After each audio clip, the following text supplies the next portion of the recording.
Hello my crafting friends. I'm finally getting around to do this. I was tagged by Sybil and Candace for a crafting confidential tag, and life has just been so busy recently with teenagers and appointments and so much going on that I haven't really took the time to do this video, but I decided today would be the day.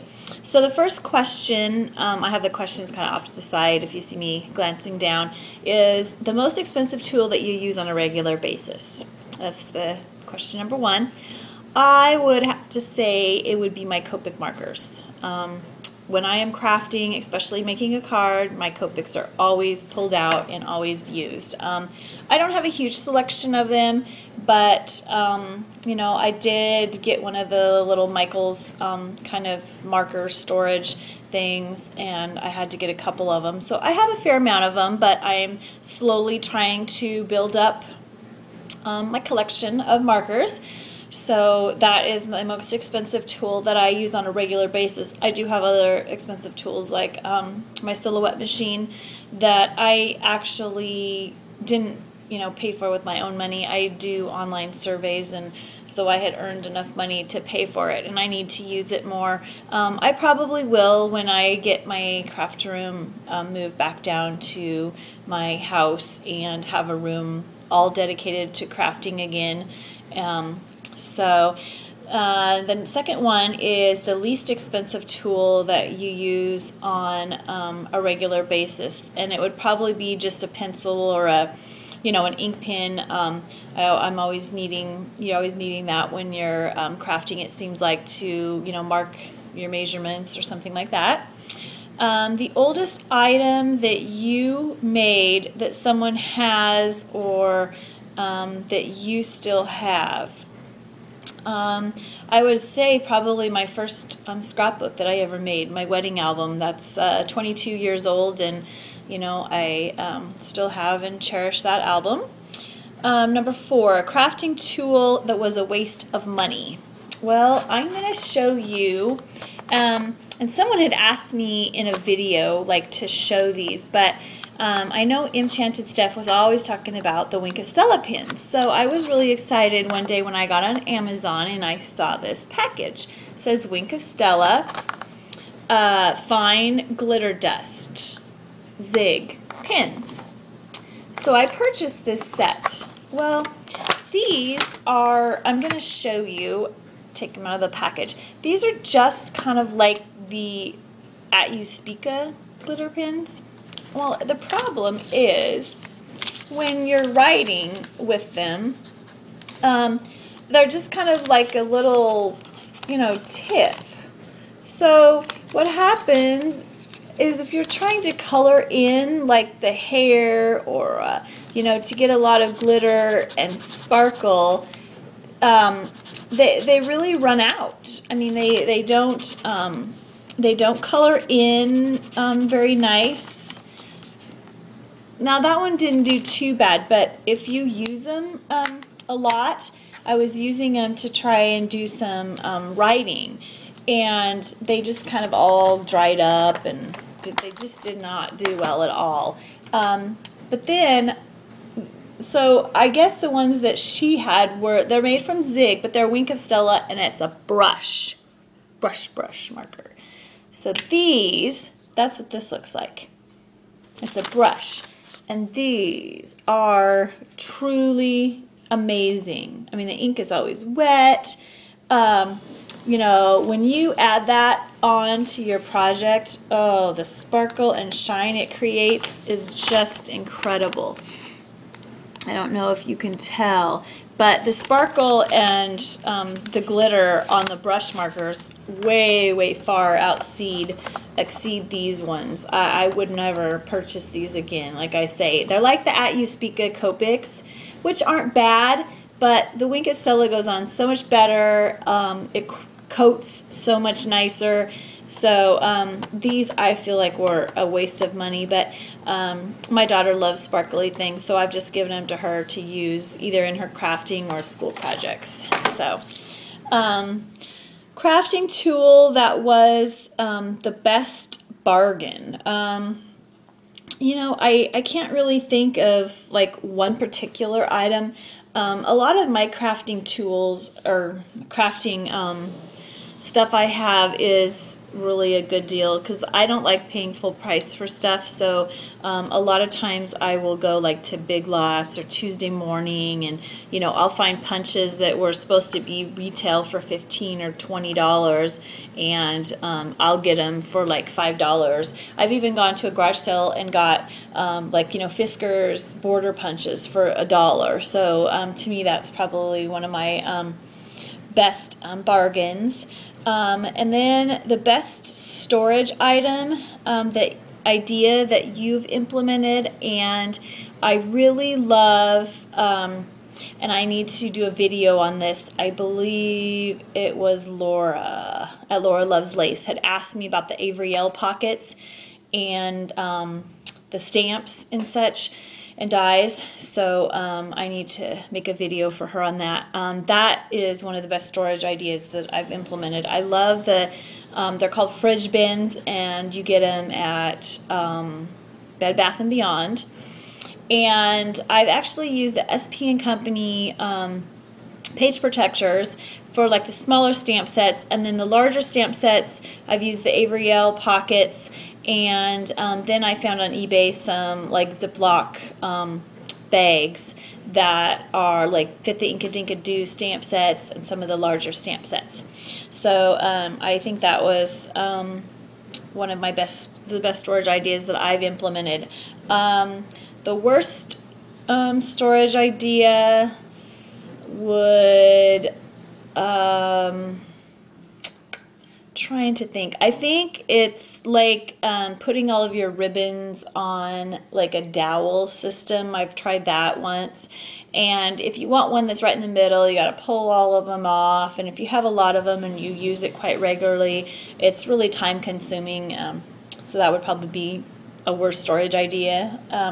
My most viewed YouTube video, I don't have a ton of views on a lot of my videos. I probably average 50 to 100 views maybe, but on one of my one that was the most was 633 views on a haul video, a Goodwill, a Dollar Tree hot glue gun helper haul. And then my 200 plus subby giveaway, I had like 430 views on that. So that was like my most viewed videos.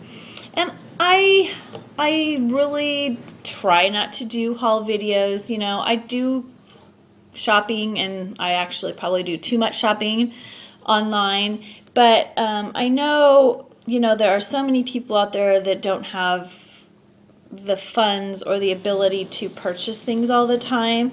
So I kind of shy away from the haul videos unless it's something kind of special or like a new shop or a new something that I found, just for that reason that I myself, go through phases where I try not to watch haul videos, because a lot of times I'm buying something, not that it's my style or I'm going to use it, but it was a really good deal. I saw somebody else buy it, and then I feel like I need it, which, I have so many things that I've been gifted and that I've bought.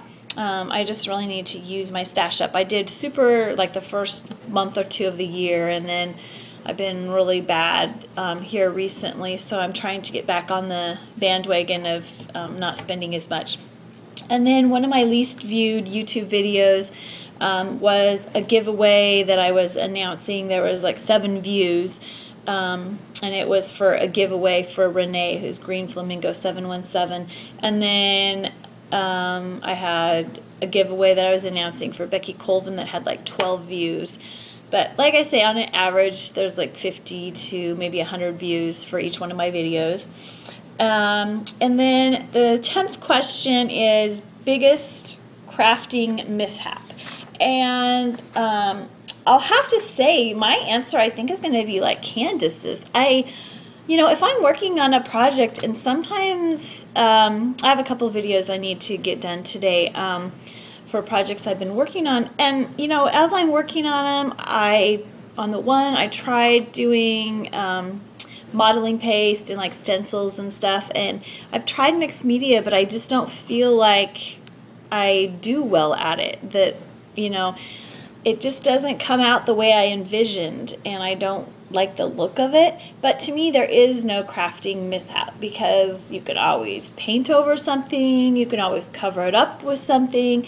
You know, if you chip a piece of paint or you spill hot glue, you do something, you can always cover it up with something, and nobody really notices. So I really haven't, you know, had what you would consider a crafting mishap, because I've just altered it in some other way, excuse me, or changed it up and added something else to it. Question 11 is items that you stock up on each time you go to the store. Well, like I say, I really am more of an online shopper than, you know, occasionally I'll go to Michael's and Joann's, and when Michael's had all their 60% off recollection storage units, I did go buy a couple more.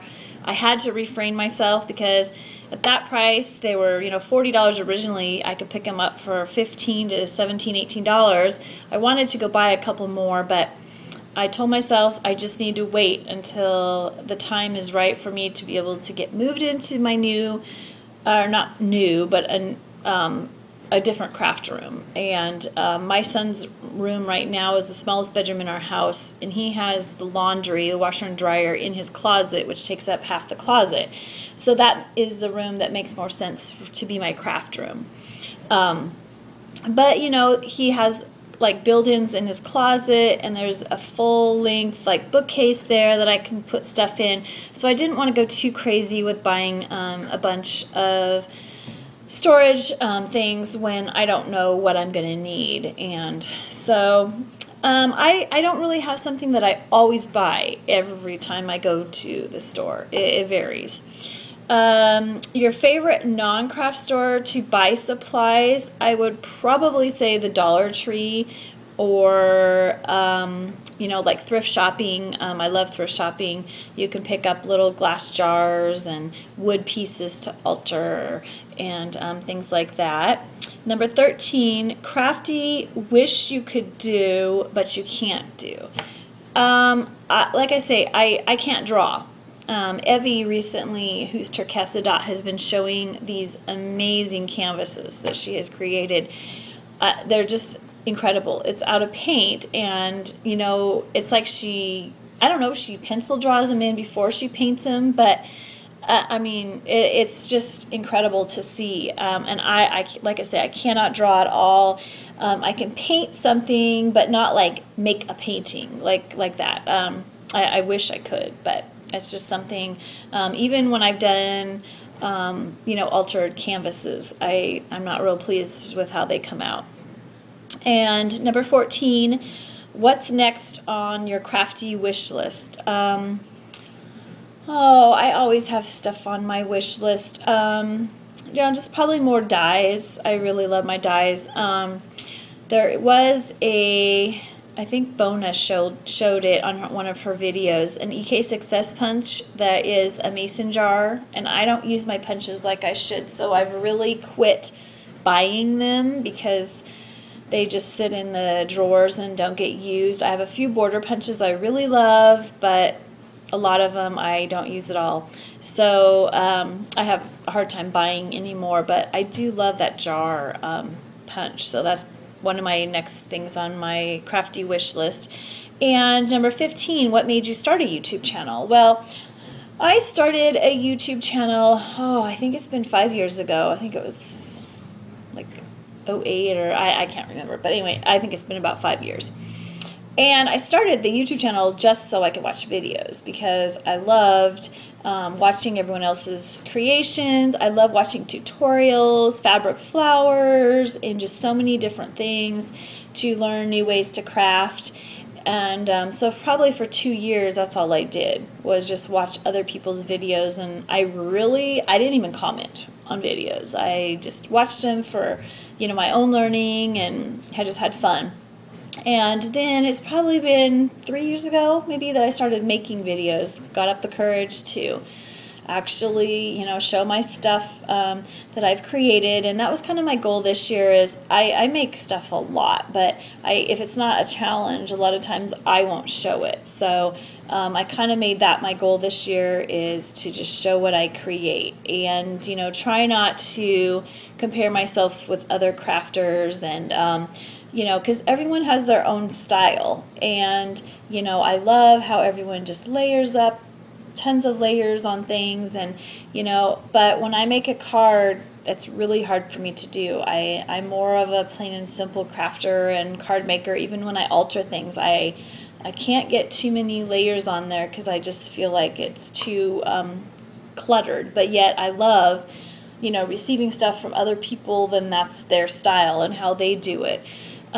So anyway, those are my 15 questions for the Crafty Confidential Tag for Candace and Sybil. So I hope you ladies enjoy my answers and enjoy watching this video.